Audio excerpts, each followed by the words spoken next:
ಇನ್ನಷ್ಟು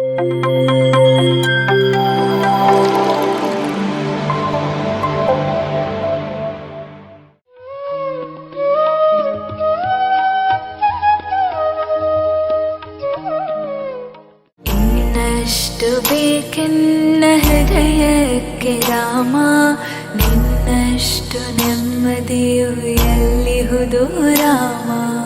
ನಿನ್ನಷ್ಟು ಬೇಕೆನ್ನ ಹೃದಯಕ್ಕೆ ರಾಮ, ನಿನ್ನಷ್ಟು ನೆಮ್ಮದಿಯು. ನಾನು ಸೌಮ್ಯಾನಂದನ್. PMC ಕನ್ನಡ ಚಾನಲ್ ವೀಕ್ಷಕರಿಗೆ ನನ್ನ ಹೃದಯಪೂರ್ವಕ ನಮಸ್ಕಾರಗಳು.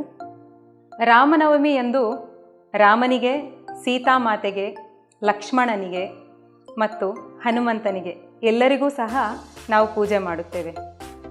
ರಾಮನವಮಿ ಎಂದರೆ ತಕ್ಷಣ ನಮಗೆ ನೆನಪಾಗುವುದು ಚಿತ್ರಾನ್ನ. ಇವತ್ತು ರಾಮನವಮಿ ಸಂದರ್ಭವಾಗಿ ಈ ಫುಡ್ಸ್ ಮಾಡೋದು ತೋರಿಸ್ತಿದ್ದೀನಿ. ರಾಮನವಮಿ ದಿವಸ ಬೆಳಗ್ಗೆ ನಾವು ತಿಂಡಿಗೆ ಚಿತ್ರಾನ್ನ ಮಾಡ್ತೀವಿ. ಆದರೆ ಎಲ್ರಿಗೂ ಚಿತ್ರಾನ್ನ ಮಾಡೋದು ಬರುತ್ತೆ. ನಾನಿವಾಗ ಹೆಲ್ದಿಯಾಗಿ ಸಾಮೆ ಅಕ್ಕಿಯಿಂದ, ಇದೊಂದು ಸಿರಿಧಾನ್ಯ, ಸಾಮೆ ಅಕ್ಕಿಯಿಂದ ಚಿತ್ರಾನ್ನ ಮಾಡೋದು ತೋರಿಸ್ತೀನಿ.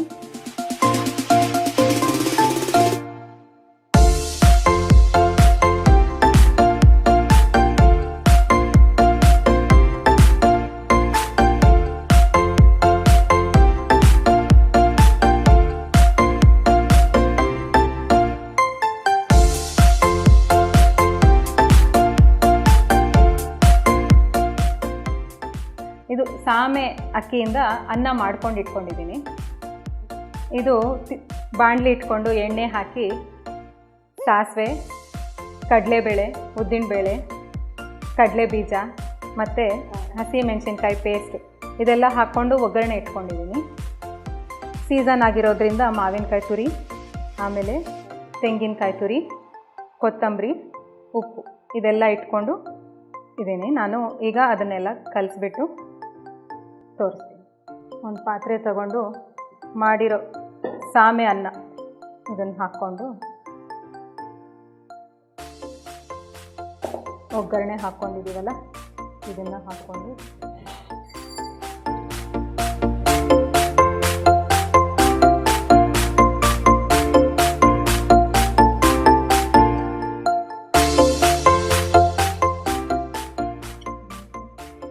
ಮಾವಿನಕಾಯಿ ತುರಿ ಹುಳಿಗೋಸ್ಕರ ರುಚಿಗೆ ತಕ್ಕಷ್ಟು ಹಾಕ್ಕೊಳ್ಳೋದು,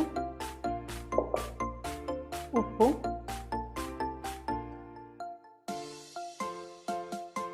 ಕೊತ್ತಂಬರಿ ಸೊಪ್ಪು, ತೆಂಗಿನಕಾಯಿ ತುರಿ ಇದೆಲ್ಲ ಹಾಕಿ ಚೆನ್ನಾಗಿ ಕಲಿಸ್ಕೊಳ್ಳೋದು.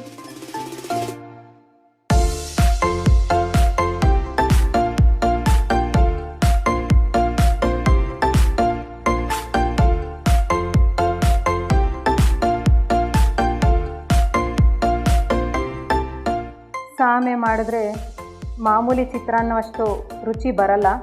ಹಾಗಿರೋದ್ರಿಂದ ಇದು ಹೆಲ್ದಿ ಆಗಿರೋದ್ರಿಂದ ಎಲ್ಲರೂ ತಿನ್ನಲಿ ಅನ್ನೋ ಉದ್ದೇಶಕ್ಕಾಗಿ ಮಾಡ್ತಾಯಿದ್ದೀನಿ. ಆದರೆ ರುಚಿಕರವಾಗಿ ಮಾಡೋದು ಹೇಗೆ ಅಂದರೆ, ಸ್ವಲ್ಪ ಹುಳಿ ಚೆನ್ನಾಗಿ ತಿನ್ನೋರಿಗೆ ಮಾವಿನಕಾಯಿ ತುರಿ ಚೆನ್ನಾಗಿ ಹಾಕಬೇಕು, ಆಮೇಲೆ ರುಚಿಗೆ ತಕ್ಕಷ್ಟು ಉಪ್ಪು ಹಾಕಬೇಕು, ಆಮೇಲೆ ಈ ಕಡಲೆಕಾಯಿ ಬೀಜ ಅಂದರೆ ಎಲ್ರಿಗೂ ಇಷ್ಟ ಆಗುತ್ತೆ. ಆಗಿರೋದ್ರಿಂದ ಕಡಲೆಕಾಯಿ ಬೀಜನ ಜಾಸ್ತಿ ಹಾಕಿದ್ರೆ ತುಂಬ ಟೇಸ್ಟ್ ತರುತ್ತೆ. ಇದು ಚಿತ್ರಾನ್ನ ಕಲಸಿದ್ದಾಯಿತು. ಇವಾಗ ಸರ್ವ್ ಮಾಡೋಣ.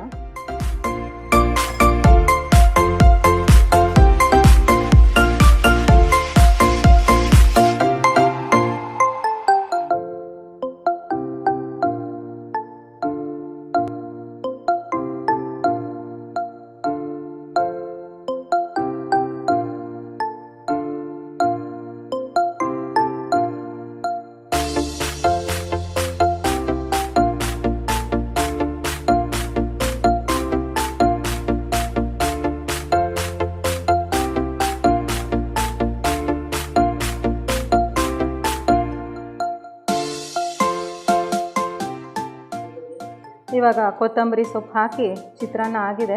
ಕೊತ್ತಂಬರಿ ಸೊಪ್ಪು, ಕಾಯಿ ತುರಿ ಹಾಕಿ ಗಾರ್ನಿಷ್ ಮಾಡೋಣ ಸರ್ವ್ ಮಾಡೋಕ್ಕೆ. ಇವಾಗ ಇದು ರೆಡಿ ಆಗಿದೆ.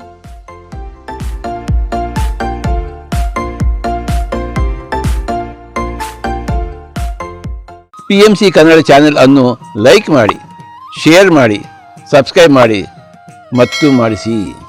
ಎಲ್ಲರಿಗೂ ಧನ್ಯವಾದಗಳು.